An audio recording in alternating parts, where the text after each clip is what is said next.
कोई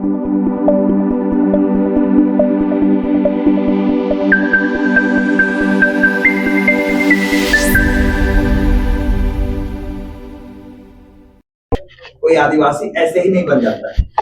इसलिए इस तरह की बातें कहकर भोले भाले लोगों को दिग्भ्रमित कर वोट लेने की जो रणनीति लोगों ने बनाई है उसकी हम कड़ी शब्दों में निंदा करते हैं। और अगर इसकी वजह से कोई भी सामाजिक तनाव कल झारखंड में उत्पन्न होता है तो इसकी पूरी जिम्मेदारी भारतीय जनता पार्टी के नेताओं की और यहाँ के प्रत्याशी की। दूसरी बात, पिछले 1-1.5 सालों में 50 से ज्यादा मौतें अनुमंडल अस्पताल के आसपास NH पर हुई है दुर्घटनाओं में। और जो अंडरपास की डिमांड है वो घाटशिला के जनमानस की आवाज है, लेकिन केंद्र सरकार के कान पर जू नहीं रही। यहाँ के कुछ नेता सिर्फ जाकर वहां मंत्रियों के पास ज्ञापन देते हैं और वही ज्ञापन हर 1 महीने में रिपीट करते रहते हैं। फलाफल 0/17। कोई पहल अभी तक नहीं हुई है और अभी भी वो इलाका दुर्घटना प्रोन है, वहां दुर्घटनाएं हो सकती है। तो अंडरपास की जो डिमांड है, आदरणीय रामदास जी ने बहुत बार इस विषय को लेकर आंदोलन भी किया है। भुवनेश्वर तिवारी जी ने इस विषय को लेकर बहुत बार आंदोलन किया है कि यहाँ पर अंडरपास की व्यवस्था ये बिल्कुल अति आवश्यक है।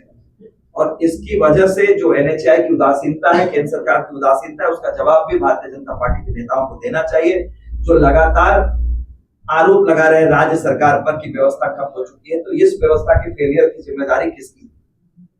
और तीसरा, हवाई वादे करने में ये बहुत आगे है और उसी तरीके से बिल्कुल उसी लहजे में यहाँ हवाई अड्डे का सपना भी दिखाया गया है 10 सालों से, और अब तक एक ईंट भी नहीं गिरी। उन्हीं के पार्टी के लोग वहां हवाई अड्डा का विरोध भी कर रहे हैं। धारू महिला नेत्री है भारतीय जनता पार्टी की जो लगातार विरोध कर रहे हैं। और जब भी ये आवाज उठती है तो ठीकरा राज्य सरकार पर फोड़ा जाता है कि राज्य सरकार NOC नहीं दे रही। राज्य सरकार के सारी व्यवस्था सुनिश्चित की हुई है, लेकिन केंद्र सरकार के ढील ढाल रवैये की वजह से, उदासीन रवैये की वजह से अब तक वहां एयरपोर्ट की लाइन में सिर्फ हवाई वादे और जो है कि ख्वाब दिखाए जाते हैं कि धारबुंगड़ से जहाज उड़ेगा। इसका जवाब भी देना चाहिए भारतीय जनता पार्टी के नेताओं को कि 2 लोकसभा चुनाव पार हो गए, 2 विधानसभा चुनाव पार हो गए, अब तक हवाई अड्डा बनने की दिशा में कोई पहल, ठोस पहल नहीं दिखाई देती है। कितने लोगों ने तो जमीन भी खरीद ली धारबुंगड़ के आसपास इस उम्मीद में कि कल हवाई अड्डा बनेगा तो वहां पर वो कुछ बिजनेस सेटअप कर सकते हैं। चौथी बात, बार बार ये कहते हैं बेरोजगारी पर राज्य सरकार ध्यान नहीं दे रही है। आज रामदास सोरेन जी के कार्यकाल में केंदाडी, राखा 2 माइंस और तीसरी सूरदा की माइंस, ये तीनों की लीज रिन्यूअल का काम रामदास जी के कार्यकाल में हुआ। लीज रिन्यूअल तक की प्रक्रिया वो राज्य सरकार के विचाराधीन होती है, राज्य सरकार की प्रक्रिया के अंतर्गत होती है। जो एनवायरमेंटल क्लियरेंस है वो केंद्र सरकार को निर्भर करता है।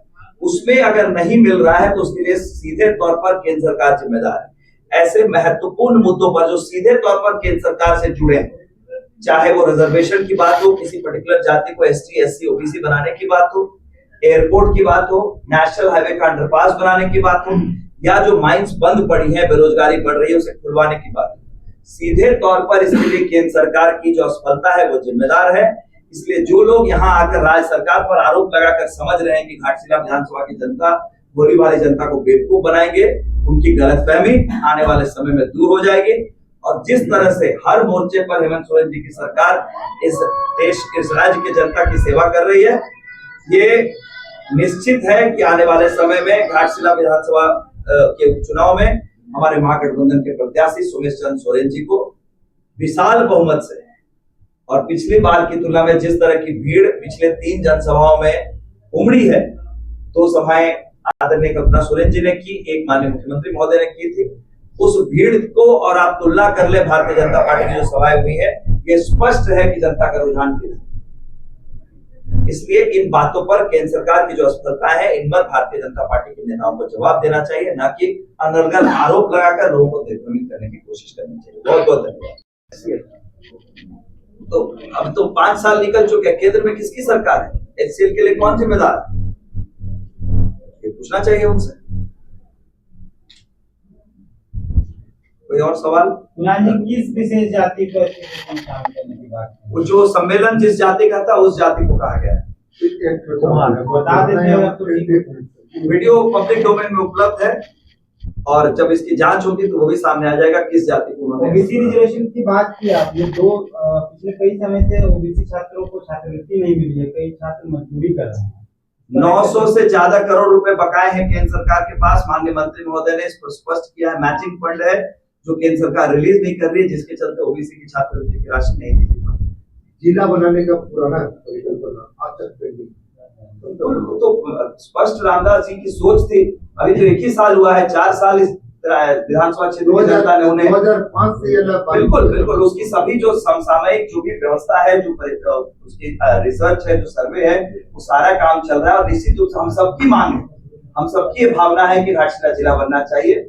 और मेरा दृढ़ विश्वास है हेमंत सोरेन जी के नेतृत्व में इस पर जरूर है।